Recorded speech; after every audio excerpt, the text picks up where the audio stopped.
Boa noite, o meu nome é Juliano Teixeira, dos Santos Teixeira, né? Eu sou aluno do curso de licenciatura em História da Univale e de acordo como foi pedido no nosso trabalho de estágio supervisionado, eu vou estar apresentando uma aula de História, né? O conteúdo da aula vai ser a chegada da família real portuguesa no Brasil, né? Esse é um conteúdo que é um objeto de conhecimento que está previsto para o oitavo ano da BNCC, né, no componente curricular de História. Tá?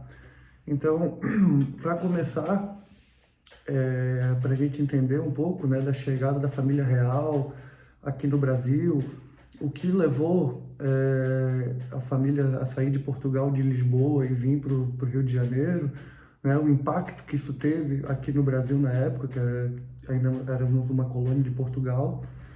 E para a gente entender isso, então eu vou apresentar a aula, né? Boa noite, Caroline. Boa Tudo noite. bom? Você sabe alguma coisa sobre a família real portuguesa? Tem alguma interação com o assunto? Não me recordo muito bem assim das passagens, dos detalhes. Sim, bom, que o Brasil foi colonizado por Portugal, isso com certeza você Sim. sabe, né? Até porque a gente fala português. E um dos momentos, né, para a gente entender mais importantes desse período, inclusive que levaram o Brasil, a se tornar um país independente, né, deixar de ser uma colônia portuguesa e vir a ser o que a gente conhece depois como Brasil Império, um dos momentos chaves para isso foi a vinda da família real portuguesa para o Brasil, né? Foi a primeira vez na história que uma família europeia vinha para o Novo Mundo, né? Vinha para a América, para uma de suas colônias na América, e além disso, não estava vindo só a família real, né? Todo o aparato estatal português veio para o Brasil, né? Então eu vou começar com uma explicação rápida sobre esse início, assim. A chegada da família real portuguesa aqui no Brasil, ela ocorreu em janeiro de 1808, né? No início do século XIX.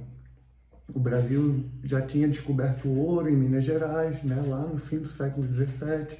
No século XVIII tinha se desenvolvido, né, toda a corrida ali do ouro, de extração das Gerais. O polo de produção agrícola que antes se dava com a cana-de-açúcar no Nordeste, esse polo já estava começando a se transferir do econômico, né, do Brasil para o Sudeste, primeiramente por causa das Minas Gerais, porque o ouro que vinha das Gerais era todo escoado pelo Rio de Janeiro, né? E no início do século XIX já começa em São Paulo a se desenvolver o que iria vir a ser a agricultura cafeeira, né? A produção de café. Quando em janeiro de 1808, quando a família portuguesa vem para o Brasil, eles trazem consigo cerca de 10 mil pessoas, né? Além deles, eles trazem todo o aparato burocrático português, né? Todo o sistema de governo, toda a corte portuguesa que comandava o Império Português naquele momento, ele é transferido para o Brasil, né? Então isso é uma coisa muito importante, porque imagina 10 mil pessoas, né, embarcando em navios junto com arquivos, livros da Biblioteca Nacional Portuguesa, o tesouro dos bancos portugueses, tudo isso é embarcado meio que às pressas a mando do príncipe regente no momento, que era Dom João, né, filho da rainha Maria, e vem para o Brasil, né? Mas o importante também para a gente entender é o porquê que isso ocorreu, né? Por que o príncipe regente Dom João, naquele momento, decidiu transferir, né, fazer uma coisa nunca feita antes, né, transferir toda a corte portuguesa através do Atlântico para o Brasil. Para a gente entender o porquê disso, é fundamental a gente entender um pouquinho do contexto político da Europa naquele momento, né? O início do século XIX, a França, que era uma das maiores potências europeias, né, no início do século XIX, há poucas décadas tinha passado pela Revolução Francesa, que foi a revolução que trouxe os valores iluministas ali do século XVII, do século XVIII, que tinham florescido na Europa, os valores de contestação ao poder religioso, né, o retorno da ideia de botar o ser humano no centro, né, o humanismo. Tudo isso começa a surgir na Europa e acaba despertando na França, por parte da burguesia, que era uma classe social que estava ascendendo ao poder, começando a conquistar mais poder econômico, traz um movimento de revolta contra as monarquias, né, principalmente na França, e faz com que se origine a Revolução Francesa, que tira a monarquia francesa do poder, mata o rei e a rainha, e poucas décadas depois disso, por causa de vários conjuntos de instabilidade política na França, quem assume o poder é Napoleão Bonaparte. Napoleão Bonaparte, foi um grande general francês, né, que foi galgando posto dentro do exército e acabou se tornando um imperador francês após a Revolução Francesa.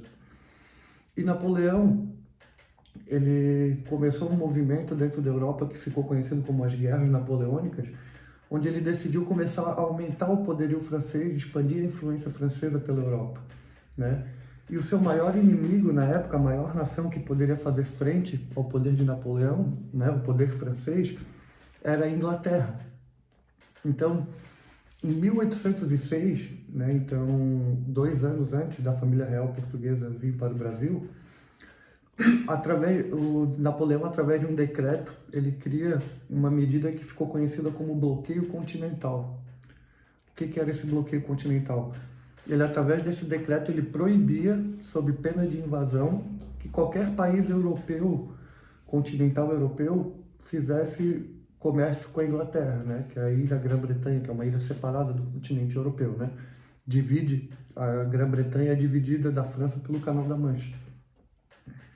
E ele exigiu, sob pena de ameaça, que todos os países parassem de comercializar com a Inglaterra, ele tentando dessa forma minar o poderio econômico inglês, né, de alguma maneira.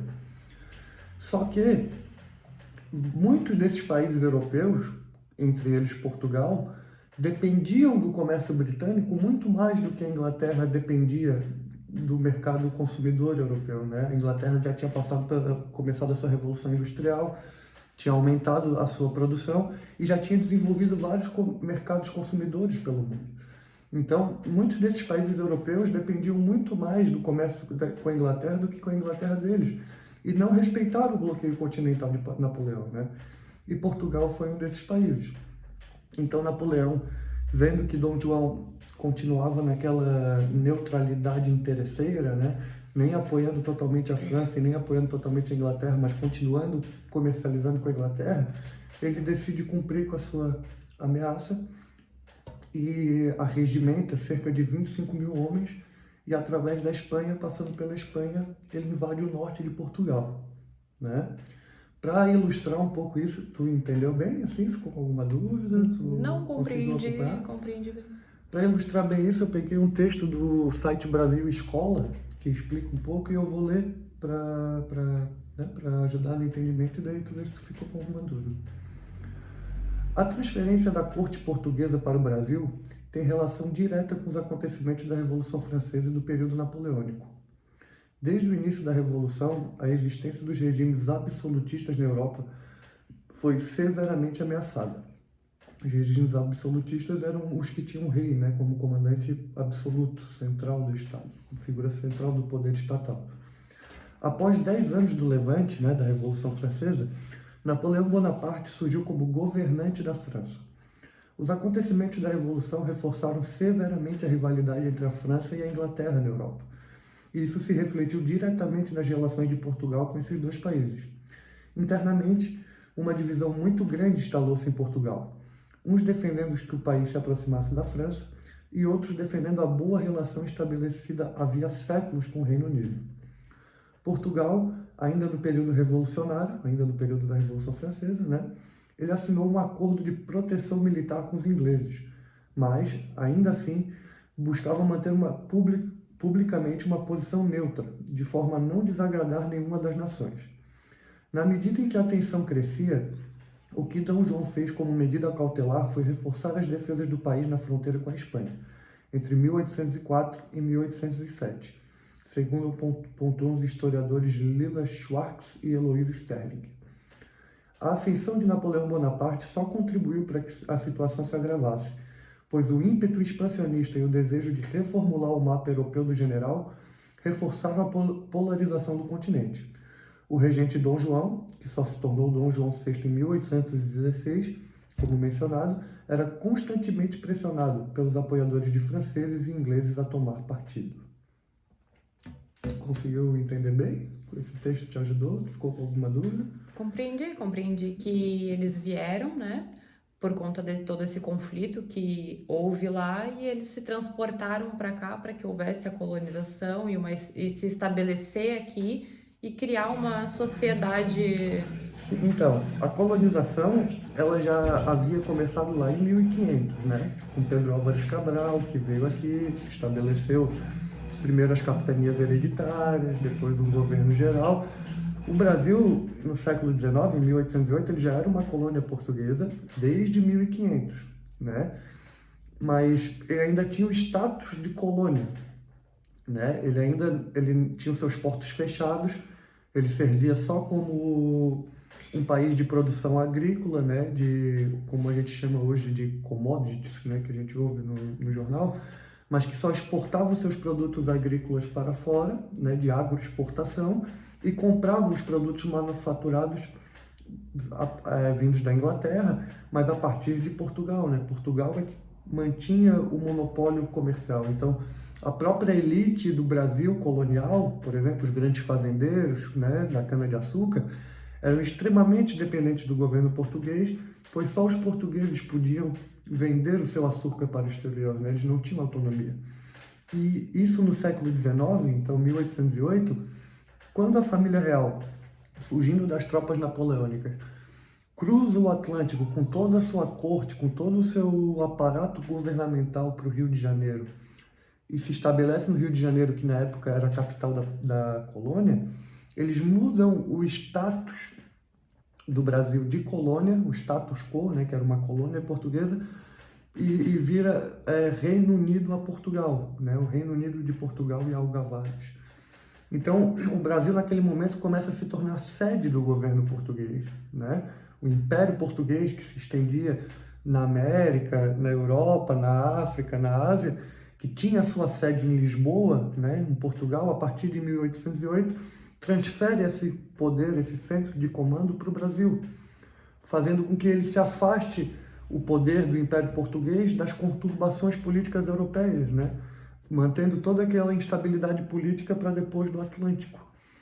Só que quando Dom João chega com a corte portuguesa aqui, ele logo percebe que o Rio de Janeiro é uma cidade que não tinha capacidade de comportar, né, uma corte real europeia, acostumada a viver nos salões da aristocracia europeia.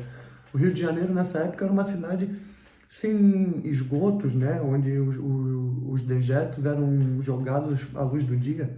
Inclusive, tinha os escravos chamados tigres, né, que eram escravos domésticos, que viviam no Rio de Janeiro, que eram chamados assim porque eles saíam com os dejetos dos seus senhores em barris de barro na cabeça, para jogar no mar, e no caminho esses dejetos iam caindo e iam sujando os escravos com fezes, e eles começavam a adquirir manchas na pele por causa do contato com as fezes. Então ganharam esse apelido de tigres, né? E Dom João, chegando aqui, logo percebe que o Brasil não tinha estrutura para comportar o epicentro de poder, né, de um império português. Então ele começa a mudar a cidade, né? Já na chegada, ele primeiro, para conseguir abrigar todo esse pessoal que estava chegando, ele começa a desabrigar algumas casas da sociedade carioca no momento, né, da sociedade do Rio de Janeiro, e para poder abrigar a sua corte, né? E todas as casas que eram escolhidas eram marcadas com PR na frente, de príncipe regente, né?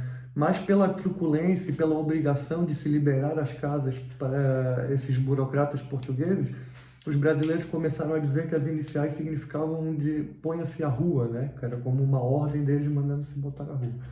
Então eles começam a tomar as casas, eles primeiro se instalam num casarão no centro do Rio de Janeiro, que é chamado de palácio, mas era apenas um casarão, né? Que não comportava a estrutura. E ele, com o tempo, começa a mudar a cara do Rio de Janeiro, começa a mudar a cara do Brasil. E é nesse momento que o Rio de Janeiro começa pela primeira vez a ter ares de metrópole, né? Ares de cidade metrópole europeia. porque até então a iluminação pública, por exemplo, no Rio de Janeiro era feita a partir do óleo de baleia, enquanto muitas cidades europeias já eram iluminação a gás. Não existia saneamento básico, a cidade era muito pequena, sem nenhum tipo de planejamento, não existiam bibliotecas públicas, não existiam teatros. Então, Dom João, quando chega aqui, nesse esforço de tornar o Rio de Janeiro uma cidade morável, né, para essa elite portuguesa, ele cria então o Banco do Brasil, onde ele guarda a riqueza que ele trouxe de Portugal e começa a estabelecer esse centro econômico português. Ele, com os livros tragos da biblioteca portuguesa, ele cria a Biblioteca Nacional Brasileira, ele cria o Jardim Botânico e ele começa, a partir disso, a criar no Brasil as bases, né, que seriam necessárias para alguns anos depois se tornar viável a independência do Brasil, né? Porque com a vinda dele para cá, ele abre os portos para as outras nações. O Brasil para de ser uma colônia proibida de comercializar e começa a ter autonomia para comercializar. Então toda essa burguesia ligada ao comércio que já vivia no Brasil começa a ter mais poder aquisitivo, começa a ter mais influência sobre, né, a família real portuguesa, e o Brasil se torna realmente o epicentro do poder, e a sua elite, a elite brasileira que vivia aqui e que até então era uma elite colonial, se torna basicamente a elite do império, né, com poder econômico e poder aquisitivo, que é o que gera as bases para depois se ser realizada a independência do Brasil pelo filho dele, né, Dom Pedro I. Então, essa parte você entendeu? Ficou claro? Alguma dúvida? Bem. Não, compreendi bem, assim, eles vieram, trouxeram toda a estrutura, né, uma cultura, arte, um governo, e o Brasil passou a ser a casa deles, né, ao invés de um país ao qual eles vinham como um país que mantinha... Sim, deixou de ser apenas uma colônia de agroexportação, muito diferente de hoje em dia, né? para realmente virar o epicentro, né, daquele império português. E isso fez com que toda a elite brasileira também começasse, além de ganhar poder econômico, autonomia política, autonomia de enxergar e ver a sua importância dentro daquele império. Ascender como sociedade, né? como... Então, na próxima aula, a gente vai ver um pouco sobre o processo de independência do Brasil que se seguiu, né, após a vinda da família real. Era isso, boa noite.